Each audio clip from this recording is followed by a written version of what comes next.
There's an ancient story of a student who went to the master and said, I pray, I study, I meditate, do my daily rituals, and I even fast a little. I live in peace with others. Teacher, what more can I do? The master rose, lifted his hands, and stretched his fingers out towards the heavens, when suddenly they became like 10 lamps of fire. And then he said, you can become all flame. Welcome. I am Jareth Tempest, mystic, magician, psychonaut, astronaut, hierophant, all-around seeker of truth, author, full-time weirdo, and host of this show, where we talk about mysticism, the mystical journey, and all that's magical in the universe, everything from spirits to spirituality, while I take you on a magical mystery tour through the inner worlds, and hopefully inspire you to take the next step so you can become all flame. So I thought that this week we would talk about something that I keep seeing. It keeps coming up in the groups, Facebook groups and stuff. It's just an ongoing question that people have.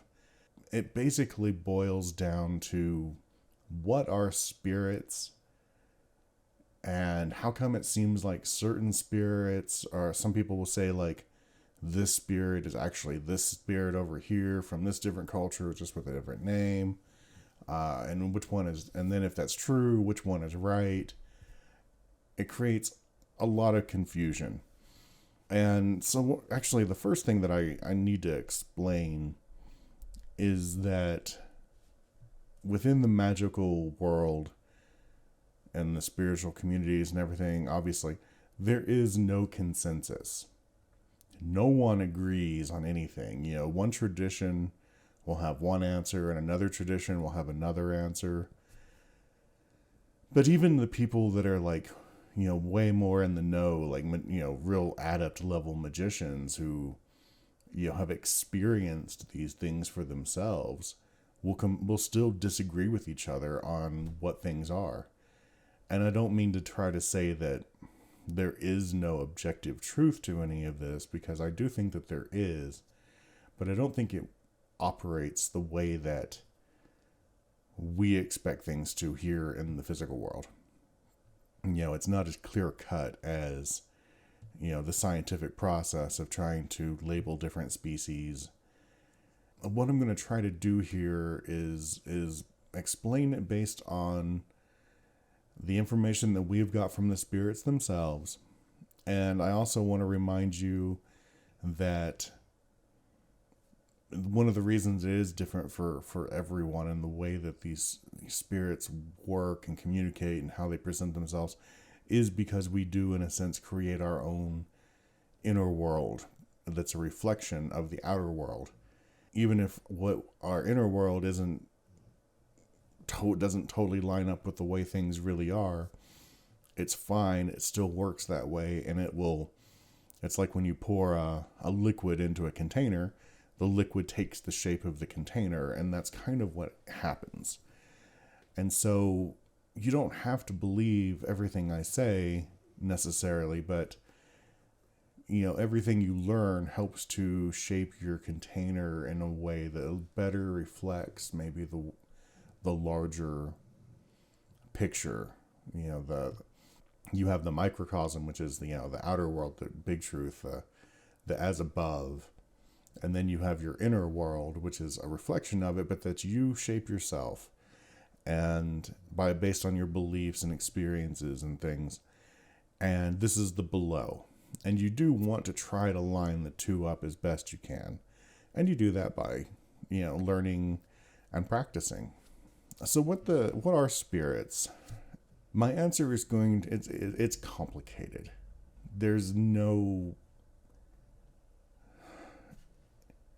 It's a complicated thing. Reality is just much more complicated than we would imagine. And yeah, it's at the same time, there is a simplistic elegance to the whole thing, because everything's a paradox as well, so it can be simple and complicated at the same time. So basically, if you want to, the best way I can explain it, and kind of the way that the spirits have agreed that it kind of works is like everything creates a and there's an ancient, not ancient, but there's an older book. It's several hundred years old, from Islamic magic. I can't remember the name. It's something. It basically means the celestial rays or something. But it explains that everything creates rays. These rays come off of it, and then those rays interact with each other, and they interact with anything they hit, and they can influence those things.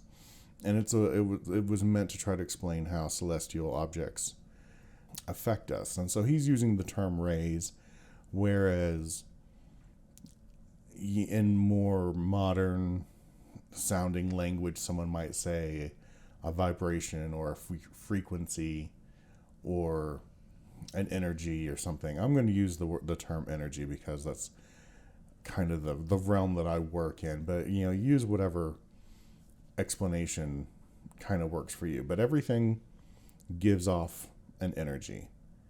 And it's not just an energy. It is an intelligence that there's an intelligence within the energy or the frequency. And then, and those go off in every direction, and they interact with the other things, and sometimes they combine, and that creates something new that gives off its own energy or frequency, and with its own intelligence. And with intelligence also comes personality. So you can see this. It's easier to imagine this maybe with the big things like the stars and the planets and these things that are very large and very powerful, and they give off things that even scientists recognize, gravity and light and these actual forces. But they also have this powerful spiritual energy that comes off, and then that energy is the spirit, and the intelligence and the personality that comes off of it. So you have a star, or maybe even more than just a star. You have a constellation, one of the zodiacs, and then as it travels to Earth, it goes through our solar system. When our solar system with the planets kind of has that classical structure of what they thought the heavens was, which is every planet on our solar system had its own sphere, and that's why you'll talk about people talk about the seven heavens. You might have heard. It's because back in the classical period, they only knew of 7 planets, and they can count the sun and the moon as planets too. So what happens then is that, so this energy is coming from one of the constellations, and as it passes through that highest level, then that creates a spirit. You would, in a sense, or an aspect of the spirit. And then as it passes into the next heaven, then that creates another aspect of the spirit. And then to the next, and it has another aspect. And each one might have its own name and its own personality that's different from the one above it or below it, to the point when, as it gets down, anything that's like below the moon, which is Earth, is considered chthonic, or underworld, or and what we typically call a demon today. And now this doesn't mean that it's a fallen angel. It just means that it's at its lowest vibration of that energy. It's at its most dense as it's traveled through these heavens, and now it's in the sphere of the earth. And that's what a demon is. Whereas if it's one up at the highest, then it's might be considered an angel. And this is why then that there's no actual conflict between demons and angels. They're often the same spirit, just in different aspects of that spirit. So what do I mean by aspect? So imagine a gem that's been cut, and how it has all those different faces. Each of those, they call it a facet. Each facet is still a part of that whole. It's one face of the whole. And so if you hold up a gem that's been cut, it has several different faces. So if you think of that as a spirit, it's the same spirit, but it has several different faces and personalities. Even though they're all connected, it's good to know that they're all connected, but at the same time, you should treat them as though they are separate. You shouldn't assume that because you've talked to a spirit in its angelic form, that its demonic form is going to absolutely remember that conversation. It might not. It's just better to assume that it does not. That way, you play it safe, and you can be sure that the spirit has the information it needs by treating it as an individual. And so this is how you can have like Bethor and Zadkiel are both spirits of Jupiter, and yet they're not the same spirit. Or Cassiel and Zafkiel. There's just it's just the different, the energy as it passes through these different layers of the different the power that each planet has as it passes through, that creates a new aspect of that spirit. You see what I mean, though? It's complicated. It's much more complicated than we would think, where it's just like all these individual spirits are just out there living their lives the way humans do. But at the same time, it's a pretty simple concept once you get it. It's like, all of these different energies are interacting with each other, and when they do, it creates another facet of that energy. And then that, and that facet has its own personality. And we can see this a lot. Like you can see it with the, that concept of sort of a mother goddess that you see in all of these cultures. And there's this amazing similarity. And yet, in every culture, it's a little bit different. And they have different names. And, and the story, and then they evolve based on the stories that people tell of them. And so you can have kind of the same root of a spirit that then, it branches off in all of these different directions, and yet it still has that same root. And so this is why, like, Iana and Ishtar and Lilith and Babylon and stuff, and all of these all have the same root, but they're not all the same. Like, you can't just take Babylon and replace it with Lilith. There's definitely some differences there. That's kind of, and I've kind of explained it more from an astrology point of view, but I don't want you to think that it only happens from astrological powers. Because again, everything does this. A tree does this just as much as, a star does. I mean, it might not have the same amount of power behind it, but everything does this. And so this is why everything has a spirit.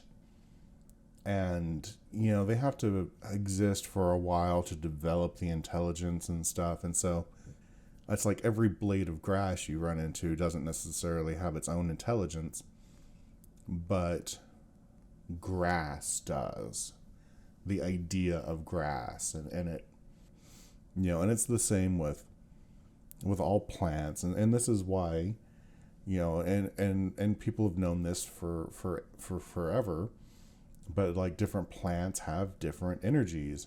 And you can use those energies in your work, and that's why you use, like a lot of people will use, roots and herbs and things. And so anyway, so everything has a spirit, and and these spirits all have influence, and they can influence different parts of our lives. And so the key, then at that point is just, figuring out what spirits do what, and everyone has their own way of doing that. Some do it through study and research and seeing what the ancient people said and what the grimoires say, and finding that group of spirits that works with you the best is really important. And some people do it through trial and error and just kind of working with what they got and what they know, and hope for the best. Something else that I wanted to talk about here when we were talking about spirits is, and I get this an awful lot, that people want to know which is the best one for them to work with for this purpose.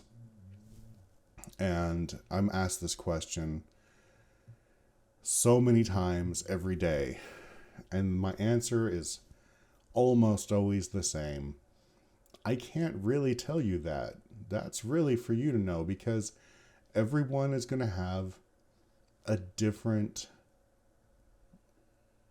They're going to resonate differently with every spirit, and the key is to find the one that you resonate the best with.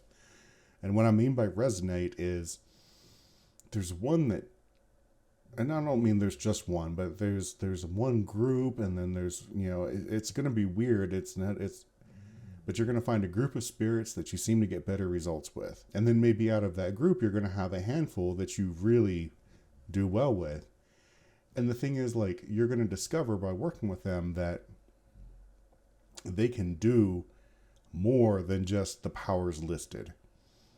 And if you've ever looked at grimoires, or you've looked at the modern grimoires and versus the old grimoires versus what people have on the internet, you're going to see a broad list of powers. Some are going to overlap, and then there's going to be some that are different. And so people ask me, well, which one is right? Well, I'm like, all of them are right. There's some fake stuff out there, and people, maybe wrote half-truths and whatnot. But in general, when they're doing their power lists and stuff, they're writing down what they experienced and what they've found that this is good at, or based on, what star or constellation or whatnot, a combination of powers that this spirit represents. And that's just it. We know so much more. Astrology has continued to grow, and our understandings of the planets and the stars didn't end in the medieval period. And so if you understand more about astrology from a modern standpoint, then you can kind of get a better idea of what some of these different spirits represent. And I mean, and so many of the spirits that we work with really kind of all come from the main sources. And the main sources are the 4 elements, and then the 7 planets, and then and then the rest seem to be kind of based on the zodiac. And you have the zodiac, but you have the deacons. So for each zodiac, there's 3 deacons. And then they break those down even further into the 72. So you have the 72 angels, and then you have the 72 demons. And of course, there's all the different archangels and stuff. But that's the main, those are the main angels and powers that you've got. And then there's, there's some variety within there. You have the Olympic spirits and stuff. But, and even the Enochian system is still based on more, maybe not exactly, you can't just do a 1-for-1 placement, but you still have those planetary powers, and then the zodiac powers and stuff. It's still all kind of that same model, which is all based on kind of that Aristotle worldview. However, as I was having a conversation with somebody, we were talking about, why we still, if Aristotle was wrong about pretty much everything in physics, which he was, why does magic seem to mirror that? And it was but then one of the things before I wanted to dismiss it completely is that, different people from cultures that are more ancient than Aristotle still have that same worldview. It's Native Americans still have the same 4 elements. They don't line it up the same way that a lot of people like with the Golden Dawn setup still do, but it's still there, and it's like, so there's something there that's true, and so it doesn't. It is weird that it doesn't line up with our modern idea of science and what science teaches us. Instead of, we have these four elements instead of, the periodic table. It's like, I can't explain why that doesn't happen, but that's just not the way it worked. And so anyway, so the other thing to remember, again, as I was talking about earlier, everything has these spirits. And so you don't need to just work with the ones that you find in the grimoires. In fact, that's kind of a impoverished mindset. You're surrounded by spirits. It would be a really good idea to work with the spirits around you, the trees that live in your yard, and the flowers that you have planted in your garden, or the spirits of air and fire that exist around you. Like, you really want to be in a good relationship with some of those, because they can make your life miserable. And if you have,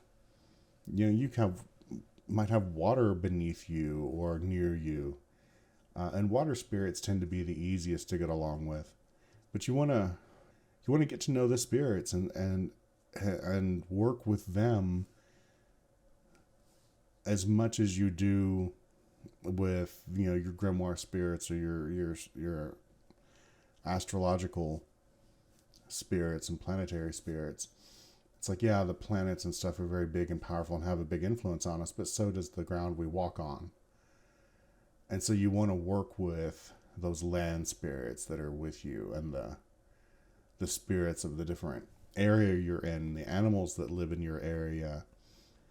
Again, they you might not have you don't have to like talk to every spirit for every individual. Like, you don't need to talk to each ant, but you can talk to, the fire ant person. If you want the fire ants to go away, try to figure out, talk to them. And they might not, like a lot of these spirits, they don't care about us very much, but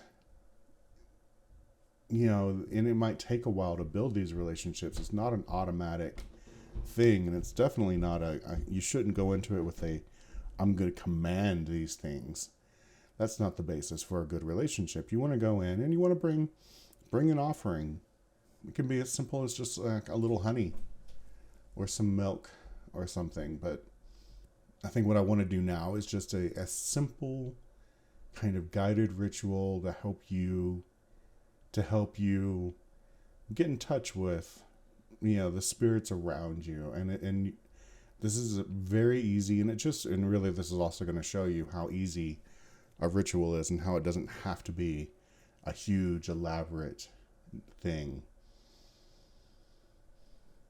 And so, if you're, you can do this with me. You can just, listen and then try it later on yourself. But I'm going to pretend you're doing it with me. Don't do this if you're driving or operating heavy machinery or working or something like that. But if you aren't doing anything like that, then just follow along. And so first thing you got to do is you got to figure out who you want to talk to. And I'm not going to tell you who you need to talk to. You just need to think about it. You might have an idea already. It can be anything from, the spirit of a plant in your yard, or a tree, or the grass. It could be the deer that keep running around and eating your herbs, or the rabbits that do that, or whatever. You could also do this to talk to one of the animals that you regularly consume. If you eat a lot of beef, you might want to talk to cow, and just build a relationship with cow. But this is the same with any any plants that you eat as well. If you want to build a relationship with carrots or celery, all of that is doable with this. And this is something you should probably start being mindful of and start thinking of.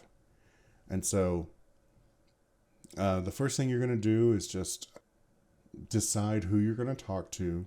And then once you've decided what you're going to, and then decide kind of like, with this first one, it's just going to be kind of an introduction. So just be prepared. You're going to, try to introduce yourself. You're just going to try to introduce yourself and say hi. You're going to begin by, first I want you to call on your guides and guardians or whatever spirit team you work with on a regular basis, your holy guardian angel or your spirit guides, whatever your personal spirit team is. Ask them to be with you and to surround you and to keep you safe and to help you make the connection with the spirit that you're trying to contact. And then just be quiet and imagine all your power building up in your center, down in your core. And just center yourself there for a moment. And then imagine a circle appearing around you. And declare this to be your space.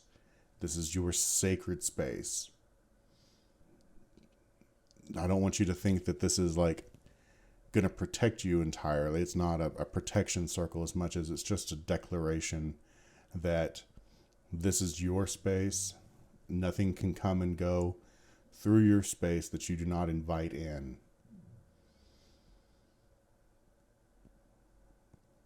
And now, just be quiet, calm, and start to call on the spirit that you want to appear. Imagine them, just, call them by the name that you know them as, like a cow or celery or carrot. Just, call on the spirit that you want. Oh, spirit, come to me. And then, using your imagination, just imagine that spirit appearing before you. It may look like a particular individual of what it's supposed to represent, or it might be something much bigger and grander, the deity of that particular spirit, and it may be something much more epic. Or it may be just look like any other common part of that species. And then just introduce yourself. I am, and say your name, and tell them, that you're here, and that you would like to start a relationship with them. Thank them for the things that they've done for you, that you have been overlooking, and just, apologize for anything that you've done to them. And then ask maybe if there's something that you can do for them that would help you to build this relationship. If there's something that you can do or some offering that you can give. And if they ask for something that's too big that you don't want to do, then say, no, I can't do that. Maybe we can do something else, and see if they can. And you come to an understanding. You don't have to do what they tell you, but you should try to make a compromise of some kind.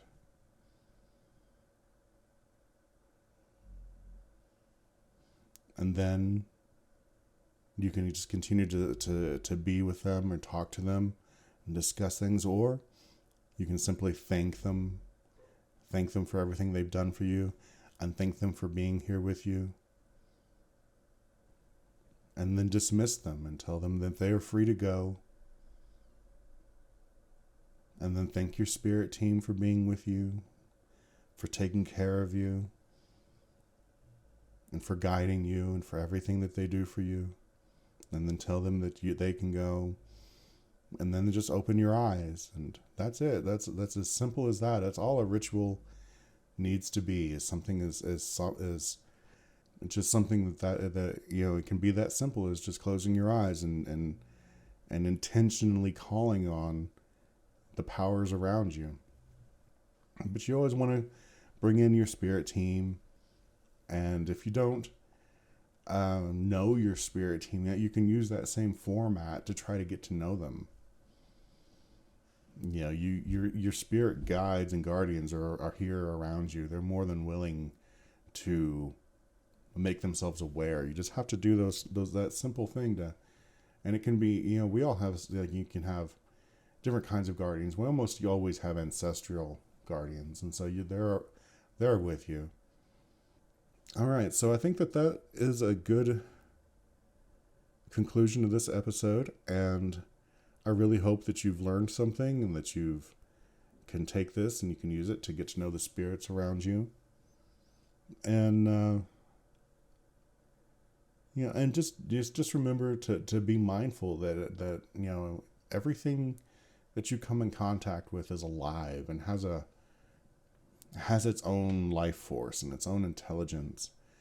And so we should treat everything with a little respect. I'm not you know, I'm not saying that we should, you know, like, suddenly not want to use your computer mouse because it's a living being, but that, you know, you don't want to abuse everything either. You know, and you know, something that's you know, made of plastic and stuff in a factory is going to have it's going to be less alive than something that grew in your garden. But there's still something there. And so, you know, just treat everything with respect, and you can still talk to everything. And if you build that kind of relationship, even with the tools that you use, then they'll work better for you. And that's really kind of where magic almost probably began, was just by people having relationship with the world around them and the tools they used. And this is why, like, you know, Vikings would name their swords and stuff. You know, these were their lives depended on these, and the spirit of that sword, it was very of an important life-saving tool for them. And so, you know, that's how we should, you know, you don't have to be as reverent as something like that, but, you know, everything that you come in contact with, just have a bit of respect and try to live in harmony as best you can with everything around you. All right. So yeah, that's it for this week. Thank you once again. And if you've liked this, subscribe, like, whatever it is on the platform that you follow me on. Tell your friends about the show. You know, give us a share, and yeah, you know, check me out. Check out my Patreon. Check out my store on Etsy. Check out my books. Anyway, I will see you next week. Bye-bye.